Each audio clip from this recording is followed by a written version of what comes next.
शासकीय कर्मचारी सामान्य भविष्य निधि से नियमानुसार निर्धारित राशि का अग्रिम आहरण स्वयं कर सके, इस हेतु आवश्यक सुविधा विकसित की जाएगी। प्रदेश के लगभग 7 लाख कार्मिकों के वेतन देयकों का जनरेशन भी केंद्रीकृत व्यवस्था से किया जा रहा है। इस व्यवस्था से सभी शासकीय सेवकों को प्रतिमाह नियत तिथि पर वेतन प्राप्त होना सुनिश्चित हुआ है। व्यक्तिगत एवं हितग्राहियों को किए जाने वाले भुगतानों को सहज, पारदर्शी तथा त्रुटिहीन बनाने के लिए डिजिटल करेंसी प्रणाली CBDC को सफलतापूर्वक लागू किया गया है। माननीय महोदय, मैं आपके माध्यम से प्रदेश के समस्त शासकीय, अर्ध शासकीय एवं स्वायत्त संस्थाओं में कार्यरत कार्मिकों का आभार व धन्यवाद करना चाहूंगा कि शासन के सभी कार्यक्रमों एवं योजनाओं में उनका सराहनीय योगदान सदैव प्राप्त होता है। कर प्रस्ताव गत वर्ष के बजट की तरह इस बजट में भी कोई नवीन कर आरोपित करने अथवा किसी पर भी कर दर बढ़ाने का प्रस्ताव नहीं है। राज्य का सकल घरेलू उत्पाद, प्रदेश के सकल घरेलू उत्पाद में वर्ष 2011-12 से वर्ष 2025-26 की अवधि में प्रचलित भावों पर औसतन 12.73% की वृद्धि दर परिलक्षित है। वर्ष 2025-26 हेतु राज्य के सकल घरेलू उत्पाद का पुनरीक्षित अनुमान रुपये 16,69,750 करोड़ है, जो वर्ष 24-25 से रुपये 1,67,322 करोड़ अधिक है। पुनरीक्षित अनुमान वर्ष 2025-26 वित्त वर्ष 2025-26 के पुनरीक्षित अनुमान के अनुसार कुल राजस्व प्राप्तियां रुपये 2,79,233 करोड़ तथा राजस्व व्यय रुपये 2,79,226 करोड़ अनुमानित है। राजस्व आधिक्य का पुनरीक्षित अनुमान रुपये 7,26 लाख है। राजकोषीय घाटे का पुनरीक्षित अनुमान रुपये 74,323 करोड़ है, जो सकल राज्य घरेलू उत्पाद का 4.45% है। पूंजीगत निवेश की विशेष सहायता योजना अंतर्गत भारत सरकार से प्राप्त ऋण तथा वित्तीय वर्ष 2021-22 से 2024-25 की अवधि की अनुपयोगित ऋण सीमा की राशि राजकोषीय घाटे की निर्धारित सीमा 3% के अतिरिक्त है। इन राशियों का सकल राज्य घरेलू उत्पाद से प्रतिशत क्रमशः 0.81 एवं 0.164 है। इन अतिरिक्त प्रावधानों को अलग रखने पर राजकोषीय घाटा है तो कहां से इतनी सारी सौगातें प्रदेश को मिलेगी? राजकोषीय घाटा 3% की निर्धारित सीमा के अनुरूप है। ये स्थिति है सरकार की, जो केंद्रीय वित्त आयोग के दिशा निर्देशों के प्रति राज्य की प्रतिबद्धता को अनुपालन को दर्शाता है। आप नहीं दे सकते तो आप कैसे प्रदेश का विकास? बजट अनुमान वर्ष 2025-26 पुनरीक्षित बजट अनुमान की तुलना में वर्ष 2026-27 के लिए की जा रहे बजट के आकार में 11% तथा राज्य के सकल घरेलू उत्पाद में 10.69% वृद्धि हुई है। माननीय अध्यक्ष महोदय, मेरा राजस्व प्राप्तियां वर्ष 2026-27 में कुल राजस्व प्राप्तियों का बजट अनुमान रुपये 3,08,703 करोड़। राजस्व प्राप्तियों में राज्य करोड़ से प्राप्तियां रुपये 1,17,667 करोड़ सभी लोग अपने स्थान पर जाए तथा केंद्रीय करों में प्रदेश के हिस्से के अंतर्गत प्राप्तियां रुपये 1,12,137 करोड़ अनुमानित है।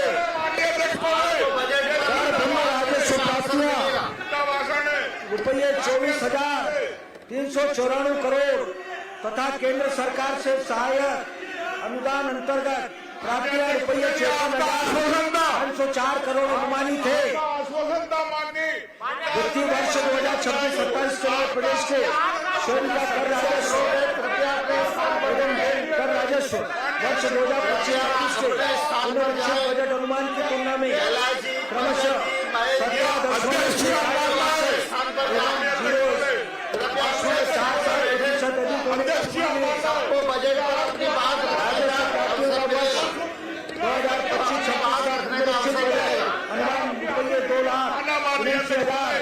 734 करोड़, जिसमें रुपये 29,469 करोड़ की वर्ष 2026-27 के लिए रुपये 3,08,703 करोड़ का प्रावधान प्रस्तावित है।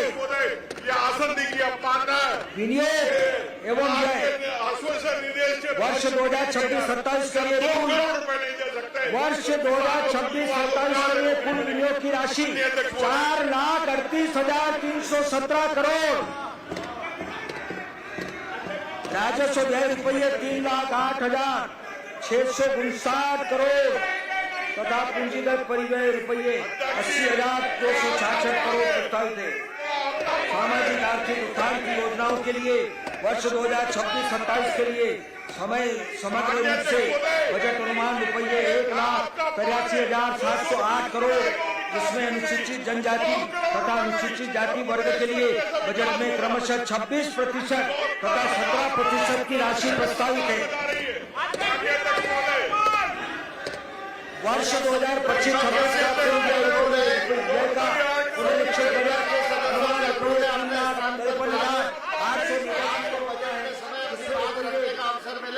33,036 करोड़ की वृद्धि के साथ 3,88,925 करोड़ का प्रावधान प्रस्तावित है।